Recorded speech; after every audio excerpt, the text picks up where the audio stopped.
गुंडे जिन्होंने गाड़ी पलटी थी, ब्राह्मण समाज इस बार जवाब देगा, किसान इस बार जवाब देगा। इनसे पूछिए कि उन्होंने कितने ब्राह्मणों की हत्या करी। चलान के नाम पे लोगों को खा गए, रोज चलान, हर चोपले पे चलान, गाड़ी का 50,000 रुपए का चलान खा चुके हैं। भ्रष्टाचार बिल्कुल लिप्त हो चुकी है सरकार। जब झगड़ा देश में जितनी बलात्कारें हुई है शायद किसी सरकार में नहीं हुई है। जब झगड़ा वो 22 लाख करोड़ रुपए कहाँ गया, इसके बारे में पूछिए हमारे वरिष्ठ। की सरकार बनेगी, आज लिख लेना, इस बात को रिकॉर्ड बना लेना, ये तय है। लिख ले और जहां रिकॉर्ड करना है वहां रिकॉर्ड कर ले। सरकार भाजपा की ही आएगी। नहीं, नाम बदलने से अगर विकास होता है तो आप बदलिए। इलाहाबाद का नाम बदलने से 2100 करोड़ का नुकसान हुआ। किसी ने दिया ही नहीं ऑर्डर, दे रहा हूँ नोटबंदी। अरे आपने पहले किसी से सलाह करी, कोई कमेटी बनाई? जो गाड़ी काटने वाले लोग थे उन सब पे रासुका और जेल में है सबके सब। इन्होंने नोटबंदी करी थी, नोटबंदी से नहीं आज तक उबर पाए हम। करोड़पतियों ने तो अपना पैसा सफेद का सफेद करवा लिया। उनको देश के भावी आने वाले प्रधानमंत्री योगी जी हैं। हमारे जीएसटी ऐसे लगा दिए जैसे कि कोई काले कानून अंग्रेजों ने लगा दिए थे।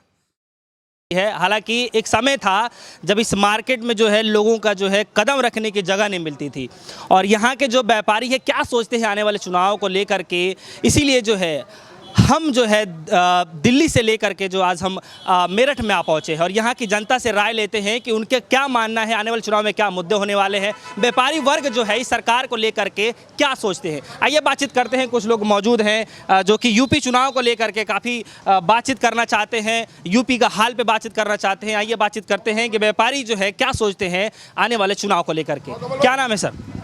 मेरा नाम सुनील दुआ है, मैं यहाँ का अध्यक्ष हूँ। इस मार्केट के अध्यक्ष हैं? इस मार्केट का मैं अध्यक्ष हूँ। लगभग इसमें 600-700 दुकानें हैं और 20 साल से मैं यहाँ का प्रेसिडेंट हूँ। हर 3 साल बाद चुनाव होता है और हर साल जैसे आप देखते हैं कारोबार को देखते हो, कोई कहता है प्लस है, कोई माइनस है। अब आप क्या पूछना चाहते हैं मुझसे पूछिए। नहीं, सवाल मेरा ये है कि मार्केट बड़ा खाली खाली सा लग रहा है, क्या कारण है? कारण यही है, अभी तो खैर गर्मी भी बहुत है, थोड़ा सा मार्केट ये कोरोना की वजह से भी थोड़ा डिस्टर्ब है। कोरोना की वजह से मार्केट में डिस्टर्बेंस है, पैसा नहीं है मार्केट में, लोग डर के पैसा खर्चना नहीं चाह रहे कि शायद फिर दोबारा से तीसरी लहर ना आ जाए, ये भी मंदे का कारण है। और 2 त्यौहार निकले हैं, अभी राखी गई है और त्यौहार निकले हैं, इस वजह से भी थोड़ा मंदा है। अच्छा, कहा यह जाता है कि जब मोदी जी आए थे तो जब से ये जीएसटी वाला जो प्रोग्राम चल रहा है तो उससे क्या कोई व्यापारियों को फर्क पड़ा है? वो पुराना मुद्दा हो गया, जीएसटी वीएसटी के नाम पे, खैर बेकार की बात है। नहीं, कुछ फायदा हुआ कि नहीं हुआ? व्यापारी फायदा हुआ, ऐसा कोई नुकसान नहीं हुआ। जीएसटी देना कोई गुनाह नहीं है, दूसरे टैक्सेस बच गए, ये जीएसटी लग गया और टैक्सेस छोड़ के रिटर्न है वापस आ जाता है, उसको कोई प्रॉब्लम नहीं। आसान हो गए जीएसटी के बाद। हम लोग जो है यूपी चुनाव के लिए निकले हुए हैं, बार बार जगह जा रहे हैं, सर्वे कर रहे हैं, यहाँ का क्या मुद्दा होने वाला है इस बार? देखिए, जो मैं तो जिससे बात करता हूँ व्यापारी वर्ग जो भी है, आप बोले थोड़ा मंदा है, तेजी है, वो तो चलता रहता है। इसमें सरकार को कोई कहाँ से कहीं तक कोई दोष नहीं है और सरकार एक ही बनेगी, ये हम लिख के दे देते हैं। सरकार बीजेपी की है और बीजेपी की ही बनेगी। बीजेपी की है, बीजेपी की बनेगी जी, बीजेपी की ही बनेगी और दूसरी कोई सरकार नहीं बनेगी यूपी में, ये हमारा दावा है। प्रधानमंत्री मोदी जी की बहुत सारी योजनाएं गिना रहे थे, आप कुछ योगी जी के कार्य गिनवा दीजिए। देखिए, योगी जी का कार्य तो पूरे हिंदुस्तान को पता है। यूपी में कितना विकास हुआ है आप सबको इस चीज़ की सबकी जानकारी है। 1-2 काम गिनवा दीजिए। योगी जी के काम भी बता देते हैं भाई साहब। योगी जी के काम योगी जी ने देखिए अयोध्या में मंदिर का, हाँ, यूपी के अंदर जितने भी हैं तीर्थ स्थल हैं सारे बहुत अच्छे बन गए हैं, साफ़ सुथरे बन गए हैं, कोई गुंडाई नहीं रही, बिल्कुल भी गुंडागर्दी बिल्कुल ख़त्म है। आज हम इसी बाज़ार में हमें 20-25 साल बिजनेस करते हुए हो गए, हमने इस बाज़ार का वो मंजर भी देखा है कि जब 1 मिनट के अंदर 20 लोग इकट्ठे हो जाते थे, बदमाशी करते थे। ये चीज़ें सब खत्म हो चुकी हैं, बिल्कुल ख़त्म हो चुकी है। मेन व्यापारी के लिए तो मुद्दा यही है, प्रशासन सुनता है, प्रशासन व्यापारी की बात सुनता है, व्यापारी सुरक्षित है, मोदी राज में बिल्कुल सुरक्षित है और व्यापारी खुश है। इस बार का क्या मुद्दा होने वाला है चुनाव में? देखिए, इस बार का तो बहुत ही सही सारा संदेश पूरी यूपी की जनता को गया हुआ है। इतना बढ़िया प्रशासन चल रहा है, इतना बढ़िया शासन चल रहा है, आगे भी यही चीज़ कैरी फॉरवर्ड होगी।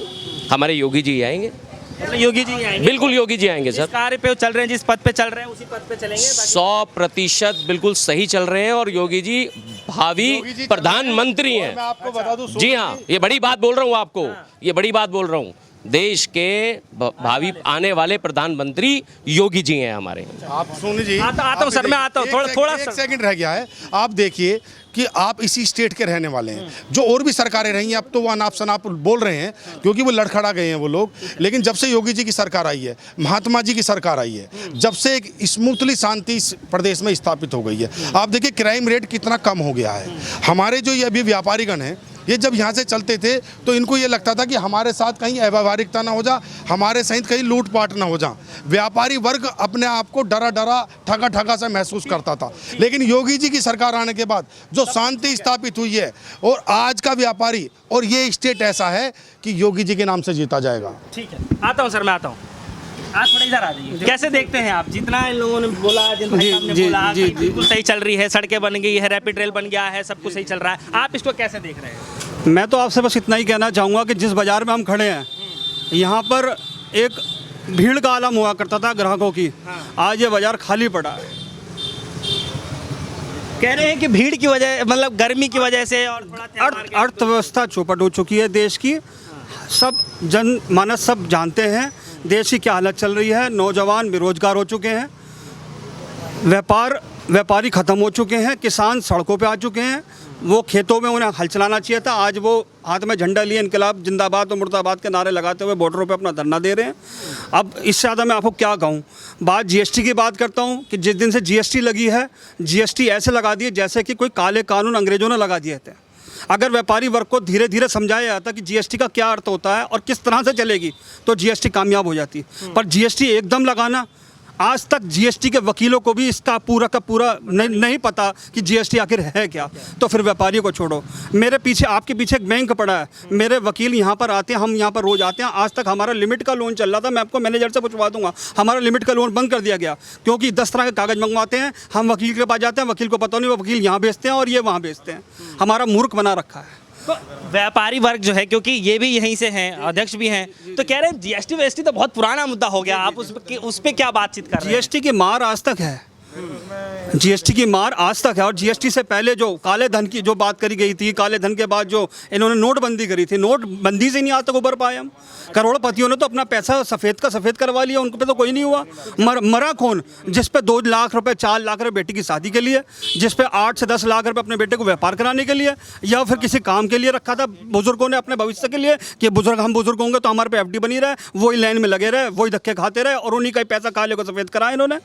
ऐसा है, ये जो भाई साहब कह रहे हैं, जीतू नागपाल जी, ये इन्होंने कहा कि जीएसटी का पहले काले धन का, ये उसकी एक शुरुआती तो है जीएसटी लाना, काले धन को ख़त्म कर कर टोटल प्योर वाइट में करना, ये एक जीएसटी उसकी शुरुआत है। तो जब उसकी शुरुआत है, फिर तिलमिलाहट क्यों? रही बात बैंक की, कि भाई साहब ने कहा कि लिमिट, मैं ये जानना चाहता हूँ यहाँ के व्यापारियों के माध्यम से, और हमारे अध्यक्ष जी भी खड़े हैं, कि हमारे यहाँ DIC डिस्ट्रिक्ट इंडस्ट्री सेंटर, उसमें आज भी जो अच्छे लोग हैं प्रोजेक्ट बनाकर जाते हैं, उनके लिए लोन उपलब्ध है। और जिस समय आकर वो वहाँ से सैंक्शन होकर इस बैंक में आ जाएगा और बैंक से सैंक्शन लेटर चला जाएगा, उसके 1 घंटे के बाद वहाँ से जो सब्सिडी का पैसा इस बैंक में ट्रांसफ़र हो जाएगा। आज ये स्थिति इस यूपी में है, तो आपको ये कहना कि ग्राहक नहीं है। दूसरे जो जनसंख्या हिंदुस्तान की है, जो जनसंख्या हिंदुस्तान की है, उस हिसाब से आप कोविड में देखिए कितना इस सरकार ने कवर किया, कितना सिक्योर किया। और मेरठ की आप सुनिए, सोतीगंज में मैं रहता हूँ, सोतीगंज वो इलाका है जहाँ कटान होता था गाड़ियों का। ये योगी सरकार है जिसने इस सरकार को, बिल्कुल इस सरकार में एक गाड़ी नहीं कट सकती, जो गाड़ी काटने वाले लोग थे उन सब पे रासुका और जेल में है सबके सब। ये कभी किसी सरकार में नहीं हुआ है, सिर्फ ये मोदी सरकार, योगी सरकार में ही हुआ। मैं इस सरकार की इसलिए सराहना कर रहा हूँ कि इस सरकार ने काम करके दिखाया है। हमारी बहू बेटियाँ रात को निकल सकती हैं, जा सकती हैं, नहीं तो यहाँ पूरा क्राइम था, क्राइम बिल्कुल खत्म, क्राइम खत्म हो गया है। और रही बात काला धन की, तो और जीएसटी की बात रही, तो काला धन की वजह से पहला स्टेप ही जीएसटी लाया गया था, तो कैसे आप देखते हैं?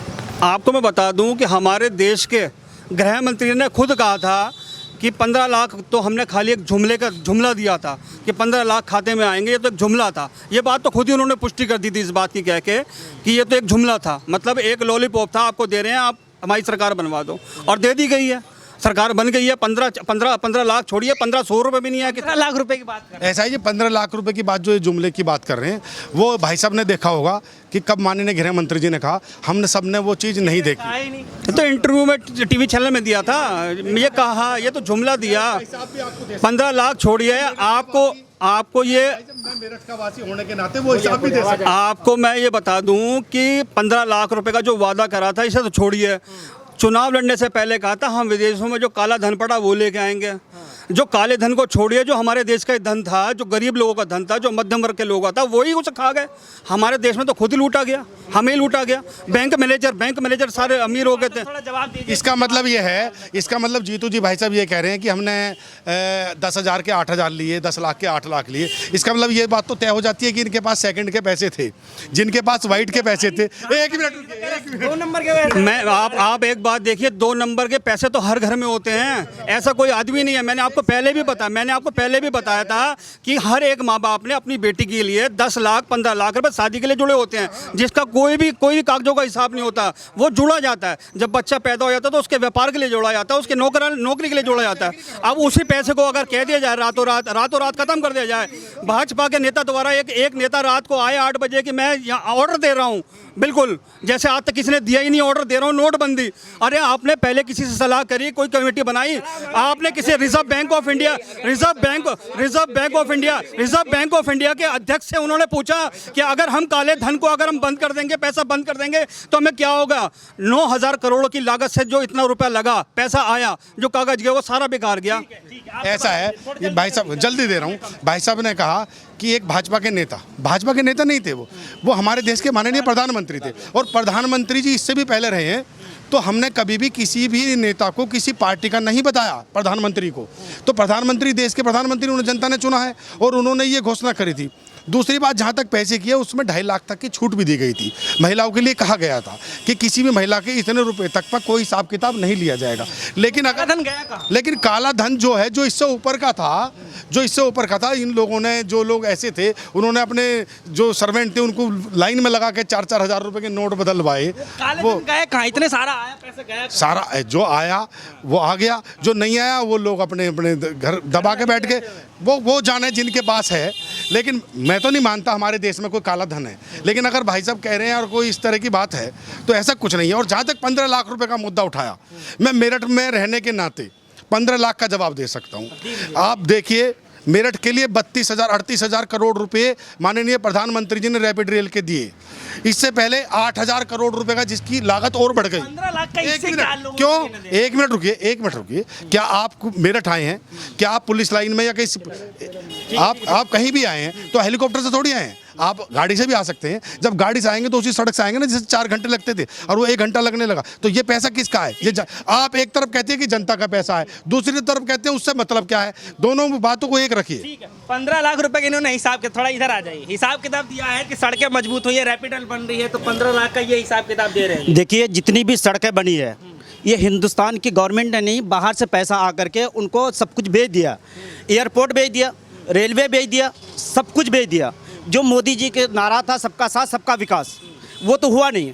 पर अब मैं ये कह रहा हूँ, उत्तर प्रदेश की बात, बहन मायावती जी के जैसा शासनकाल कोई नहीं चलाया। पहली बात, जब वो रहे शासन प्रशासन, योगी जी के शासनकाल में क्या दिक्कत है? हाँ, योगी जी के शासनकाल में बता सकता हूँ। योगी जी का काम है अलीगढ़ का नाम हरिनगर, इलाहाबाद का नाम विकास नगर, ये सब काम अगर नाम बदलने से नहीं, नाम बदलने से अगर विकास होता है तो आप बदलिए। इलाहाबाद का नाम बदलने से लगभग 2100 करोड़ का नुकसान हुआ। अगर वो 2100 करोड़ अगर किसी गरीब जनता को दे दिया जाता, उनका मकान बना दिया जाता, आज वो मकान के अंदर होता। इलाहाबाद का नाम बदल कर ये अलीगढ़ का नाम हरिनगर, इसका नाम उसका, इससे क्या हो? इससे विकास हो सकता है? नहीं, मैं ये कह रहा हूँ विकास। हमारे देश की संस्कृति पर कुछ आतताइयों ने हमला कर हमारे देश के नामों को बदलने की कोशिश करी और करने के बाद उनको उस समय पर बदला। नहीं, अगर उसकी किसी चीज को ठीक करा जा रहा है, किसी गलती को ठीक करा जा रहा है, तो उसमें दिक्कत किस बात की? को ठीक किया जा रहा है। नहीं, गलती को क्या ठीक कर? गलती उससे नहीं, गलती इस बात की है कि अभी करोड़ों गरीब आदमी घर से बेघर है। सरकार को चाहिए कि घर देना चाहिए, उन्हें झोपड़ी देना चाहिए सर झुकाने के लिए। जब कहाँ दे रहे हैं? इनकी बात चुनाव से पहले नाम बदलना घर क्या दिया है चुनाव से और पहले अल्पसंख्यक वर्ग को भी घर दिया है। मेरी दुकान पर 14 बंदे काम करते हैं जिसमें 90% माउंटेन है। मैं 4 के नाम बता सकता हूं जिन्हें 2.5 लाख रुपए मोदी सरकार ने, योगी सरकार ने घर बनाने के लिए दिए हैं अल्पसंख्यकों को। नहीं, नाम वाली बात कर रहे थे ना, चुनाव से पहले का क्या कॉन्सेप्ट है? चुनाव के पहले का चुनाव से पहले चुनाव का बात यह है, ये हमारा जो देश है ये लोकतंत्र का मंदिर है। इसमें कहीं ना कहीं कुछ ना कुछ चुनाव चलते ही रहते हैं। कभी पंचायत का चुनाव चलता है, तो कभी नगर निगम का चलता है, तो कभी लोकसभा का चलता है, तो कभी विधानसभा का। तो इसमें यह कहना कि आप बदल दिए, जब नहीं बदला, जब भी बदलेंगे किसी ना किसी चुनाव से पहले तो बदला जाएगा या बाद में बदला जाएगा। नाम बदलता ही रहेगा। राम नहीं, जब भी कोई चीज करी जाएगी तो चुनाव तो उससे पहले या बाद में। हमारे देश में तो 5 साल में चुनाव होते हैं। तो आप ये बात कहेंगे, इस चीज को इससे जोड़ेंगे, तो इससे चुनाव का कोई मतलब नहीं है। हमारे देश पर आतताइयों ने आक्रमण कर कर जो उन्होंने गलत करा उसको आदरणीय योगी जी सुधार रहे हैं। तो इसमें दिक्कत क्या है? क्या लगता है आपको इस बार का चुनाव का मुद्दा क्या होने वाला है? देखिए, इस बार किसी की फुल बहुमत सरकार नहीं बनेगी और मैं साफ दावे से कहता हूं कि बहन कुमारी मायावती की सरकार बनेगी। आज लिख लेना, इस बात को रिकॉर्ड बना लेना, ये तय है। ये रिकॉर्ड हम भी बता रहे हैं आपको कि जिसने जहां लिखना है वहां लिख ले और जहां रिकॉर्ड करना है वहां रिकॉर्ड कर ले। सरकार भाजपा की ही आएगी और दोबारा उत्तर प्रदेश का शासन योगी जी के हाथों में आने वाला है। शिवपाल यादव जी के बिना कोई सरकार नहीं आ रहे। ये गांठ बांध के लिख लीजिएगा, शिवपाल यादव जी, शिवपाल यादव जी जो है ना, ये सारे जुमले फेल हो जाएंगे, सारी बातें फेल हो जाएंगी। शिवपाल जी यादव जी जो आपकी बार आ रहे हैं, उनके पास ऐसे मैनिफेस्टो हैं कि उनके दावे इस बार आप देखेगा 2022 के अंदर कितना बड़ा अपना रखेंगे। व्यापारी वर्ग का फर्क पड़ेगा क्या इस बार? सरकार एक है, एक ही रहेगी। व्यापारी एक है, एक ही रहेगा। और सरकार व्यापारी वर्ग जाएगा किधर? ये सिर्फ बीजेपी और योगी जी। शिवपाल यादव। माफिया राज खत्म हुआ है, इसलिए बीजेपी आएगी। पीछे चले गए। माफिया राज खत्म हुआ है, इसलिए बीजेपी। जितने भी नेता थे, जितने भी भ्रष्ट नेता थे, सारे जेल के अंदर हैं। चाहे मुख्तार अंसारी हो, आजम खान हो, समझे जी, सारे अंदर के अंदर हैं। जब झगड़ा देश में जितनी बलात्कारें हुई है शायद किसी सरकार में नहीं हुई है। जब झगड़ा होता है, उसके जब झगड़ा होता है, बिल्डिंग गिराने वालों को मोदी सरकार ने सारे गुंडे नहीं है, ये वाले गुंडे जिन्होंने गाड़ी पलटी थी। ब्राह्मण समाज इस बार जवाब देगा, किसान इस बार जवाब देगा। मैं ब्राह्मण हूँ। एक मिनट सरदार साहब, मैं ब्राह्मण हूँ और जिन महाशय की ये बात कर रहे हैं इनसे पूछिए कि उन्होंने कितने ब्राह्मणों की हत्या करी थी और जिसके बाद ये सब घटना घटी गई है। और अभी भाई साहब ने कहा उन्होंने कि कोई सरकार फुल बहुमत में नहीं आएगी, बहन जी की सरकार आएगी। अभी तो कहा कि कोई सरकार बहुमत में नहीं आएगी, तो फिर बहन जी की कैसे आ जाएगी? अब जनता का स्पष्ट मुद्दा है, कानून व्यवस्था, व्यापारी, सब लोग अपने आप में लेके गरीब से और व्यापारी तक सब अपने आप को सेफ समझ रहे हैं, सब सुरक्षित हैं। ये कौन कह रहा है? हमारे जिला पंचायत के अध्यक्ष आपको बता सकते हैं जो बने हैं अभी 95% जिला पंचायत अध्यक्ष पश्चिम में भाजपा के बने हैं। मुजफ्फरनगर में विधायक की पिटाई हुई, कपड़े फाड़े गए। ये आलम है जनता, गाँव का, किसानों का। बहुत बुरी हालत हो रही है, बहुत बुरी हालत। सुरक्षित नहीं है। मैं 5 साल से मैं कह रहा हूँ कि सुरक्षित नहीं है। जितने लूटपाट और यहाँ बलात्कारी बेटियों के साथ, महिलाओं के साथ जितनी हुई है। 22 लाख करोड़ का पैकेज बना था कोरोना का, पिछले कोरोना में, पहले में। दूसरा कोरोना आ गया, उसमें कुछ नहीं था। वो 22 लाख करोड़ रुपए कहाँ गया, इसके बारे में पूछिए हमारे वरिष्ठ भाजपा नेता कमल दत्त। कह रहा हूँ ना मैं, ये कह रहे हैं दुर्व्यवहार माननीय विधायक जी के साथ। अब मैं यहाँ पर खड़ा हूँ, यहाँ पर कोई मेरे साथ सब मिलकर कोई दुर्व्यवहार करे तो अच्छा थोड़ी है। अगर कोई भी दुर्व्यवहार किसी के साथ करता है तो हमारे लोकतंत्र में उसकी कोई जगह नहीं है। हमारी बहू बेटियां पहले सुरक्षित नहीं थी, अब बिल्कुल सुरक्षित है। बिल्कुल, आपको लगता है? आंकड़े देख लीजिए ना, क्राइम के क्या चल रहे हैं, क्राइम के आंकड़े। मेरे को एक संदेश देना है कि जो भी अपराधी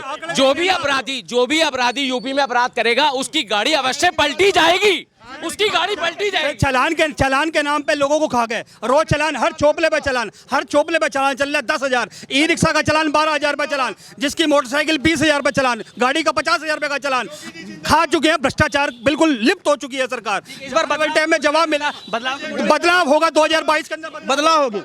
तो देख सकते हैं इस वक्त जो है हम लोग क्या जवाब लगा। अगर आप लोग, मैं ये कहता हूं कि जिस समय समाजवादी पार्टी की सरकार थी उस समय पर क्राइम का जो रेट था, FIR दर्ज करने का नहीं कह रहा हूं मैं, चार्जशीट का। आप सोनू जी मेरी बात पर पॉइंट टू नोटेड।